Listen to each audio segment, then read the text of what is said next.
Okay, I got one final bonus question, then we're out of here. Project the final standings in the NFC West. Who finishes first? Who finishes second? Who finishes third? Who finishes fourth, and why? All right. So fourth, I'm going to have the Seattle Seahawks. I think the Seahawks are, and hear me out. It's not necessarily saying the Seahawks are bad or the worst. I think the Cardinals are just going to be like an actually good team. And so I think the Seahawks are going to be like 7-9 or 7-10, and they're going to be the bottom. And I think the Cardinals are going to be third. And I think Stafford's going to play as much as he can. Then Jimmy's going to come back and they're going to be second. And then the 49ers are going to be first. Interesting. It's so hard to project the Rams, right? Like how many games is Stafford going to play? That back injury, dude, I don't think he's going to be healthy all season. If he is, wow. What do you think? If he's healthy, they win the division. And I don't know. I just don't know how to project it. So I'm still going to go with the Rams 1. And then to me, I'm going with the Seahawks 2. They won 10 games last year. Their defense is really good. Their roster is deeper than the Niners roster. They don't have the star power that the Niners have, but the Niners stars get hurt. So we'll see. I'm going with them 2. Gets hurt. They have no other receiver. Who? Besides JSN, the Seahawks. If Kupp gets hurt, what do they have? They're going to be able to run the ball, and they're going to have a really good defense. They're going to be what the Niners used to be. The Niners are going to be this high-flying finesse offense, and it could work, but the Seahawks are going to have this super tough defense with its really good two-headed running game and some play action on top of that, maybe. I'm going to put the Niners at 3 and the Cardinals at 4. I like the Cardinals, but I think they're going to run Kyler a lot this year, and I feel like he might get hurt. He's a little guy, and he got hurt in the past running around, and once he goes down, they're screwed. So, I don't know. That's how I'm doing it. All right. I mean, I think this is a big year for Kyler. There's all the pressure's on him, and I don't know if he's necessarily going to rise to the occasion. I agree, and that's kind of why I had them 3. Like I have them kind of battling the Rams because again, I don't think Stafford's going to be healthy. I think he's going to get hit, and it's not going to end well. Do you think Jimmy Garoppolo comeback player of the year? Maybe. I don't know. Depends who else, comes back. But yeah, I don't know. I think the Cardinals could be good, but Cardinals are hard. They always taper off in the second half of the season. That's what I'm saying. So it's hard, but I just think I love their draft. So I'm giving them credit for their draft by giving them 3rd seed because I think their draft is really, really good. And there is a world where the Niners win the division for sure, but I feel like it's such a hard division to predict. There's a world where they come in last. Yeah, it is a hard division to predict because the Niners could lead the league in injuries again, then they're dead last. Yeah, and where the Cardinals went out and got Calais Campbell, the Niners went out and got Alfred Collins. So if some of these rookies step up and grow up quickly, then the Niners could be hella good this year. But if Alfred Collins a 4-year project and Calais Campbell still has something in the tank, then Cardinals have a better defense than the Niners. The Niners have the worst defense in the division.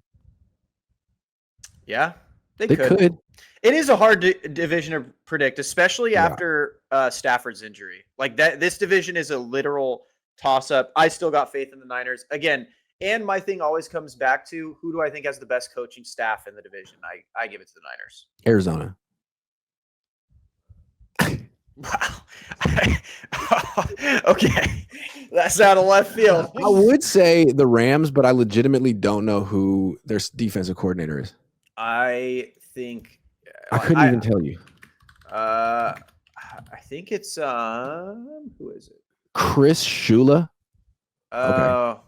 Yeah. Damn, that's Don Shula's grandson. Wow. I love Saleh, man. I love the Saleh and Kyle duo. I love that Saleh brings the juice too. I love his energy. Like I'm a Saleh defender forever. So I will never I think this is just the best. I think this is the best. I'll one up it. I think this is the second best coaching staff in the league. Interesting. Like if you were just going to say like offensive play caller and defensive play caller. Yep. I was actually having this discussion with my friend Kevin last week. Number 1 is the Chiefs by a mile, right? For sure. Yes. Yeah. Number 2 is like you can make an argument that number 2 is Minnesota. That's giving last year a lot of weight. That's in my true. opinion. I think last year, I think it was a great year for them.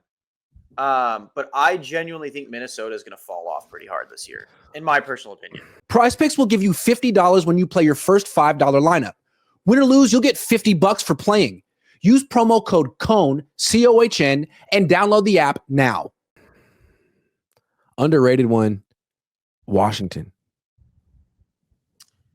I watched us beat the brakes off Cliff for like 4 years. Yeah, but was that his fault or Kyler's? Because as soon as you swap out Kyler for Jaden Daniels, it's like, his offense looks good. I agree, because I was waiting last year. I was like, oh, here comes Cliff, second half of the season, fall off. No, but it happened to Arizona, not to Washington. Yeah. Yep. So I don't know. I like Dan Quinn and Cliff. Dan Quinn's good. I'm not trying to be toxic, but I think they are a poor man's Kyle and Salah. But I do think they're good. And again, I like Cliff. I hope he does great things, but I mean, who knows? And I think their team's so old.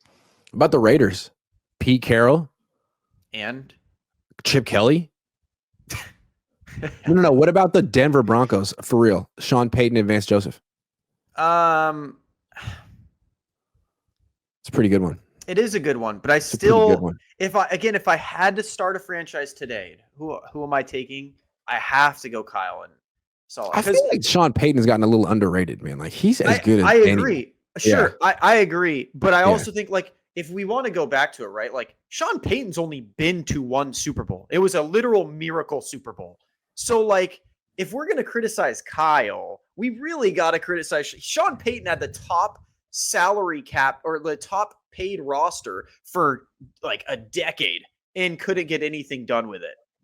So if I got to criticize Kyle for it, I have to criticize Peyton for it. True. You know? We're talking about play callers right now, but yeah, that's a good criticism of Peyton as well. Ted Wynn of The Athletic came out with an article today where he polled 6 defensive coaches or something and coordinators and position coaches and ranked the top play callers in the league offensively. He had Kyle 1, McVay 2, Ben Johnson 3, Andy Reid 4. And I just what? Yeah, I mean, dude. Shout out to Ted, but like, who are you? Andy Reid 4? Kyle started a movement. That's what you have to think about. It was like the people, like Sean McVay is a Kyle prodigy. Like, and I get where you're coming from. I think it's number one. I think the tricky part is, I think Kyle's scheme is better. I do think Kyle's scheme is better than Andy Reid's. I think Andy Reid is a better coach, though. If you catch what I'm saying, like Andy Reid's like, well, Pat, what are you better at? Kelsey, what are but Andy Reid doesn't have a scheme. Like he's more flexible. Kyle's the one over here with the scheme. And I think if you're grading play callers, that's not just about like what you've implemented. It's about how you adjust during games and how you like what you call in the fourth quarter when it's close, not your script. Again, I'm with you. I'm just trying to play devil's advocate a little here. I agree with you. I think Andy Reid's better. You came in wearing the hat today, so I knew what time it was. Yeah, like I think Andy Reid's better, but I can see, I guess, if you're like, man, we still know the scheme and we still can't stop it. Like you got to respect that, I guess, as a defense coordinator. Whereas Andy Reid, you're like you said, he doesn't have a scheme, so it's like I don't know what's coming and I don't know how to stop it. So. Yeah. Yeah. All right, guys, it's 7:01. I got a heart out. It's 7. Tyler, thanks for everything. The candor, the hat, the mustache, all of it, man. Yeah, the chat's loving the mustache. Be back tomorrow. See you guys. See you.